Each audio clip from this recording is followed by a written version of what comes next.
Здруженијето на граѓани Непокор денеска донираше диктатички материјали и едукативни играчки во јавната здравствена установа Завод за рехабилитација на слух, говор и глас од Битола. Од Здруженијето велат дека хонорарот кој го добиле како организатори на концертот Хармониките, кој се одржа во летниот период, решиле да го наменат во хуманитарни цели и да помогнат онаму каде што помошта е потребна.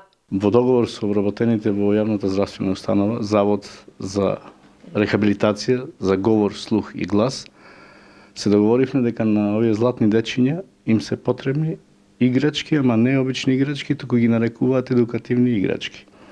И години намазад, ние како Здружение на граѓани Непокор, јас и мојот колега господинот маестро Кирил Стојчевски, после направените финансиски конструкции, после сите исплатени трошоци, сите пари што остануваат ги донираме.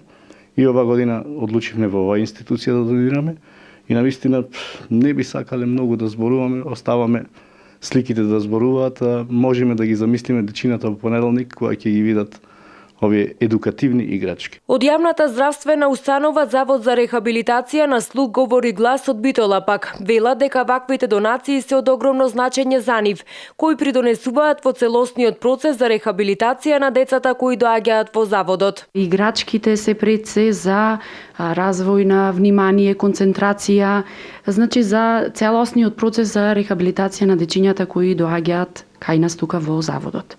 Јас им благодарам уште еднаш и посакувам се повеќе и повеќе да има вакви донации и сум сигурна дека овој тип на донации многу ќе ни помогнат и нас, значи како рехабилитатори, меѓутоа и ќе бидат од голема важност за процесот за рехабилитација на дечињата. Од Здруженијето на граѓани Непокор додаваат дека хуманитарните донации ќе им преминат во практика.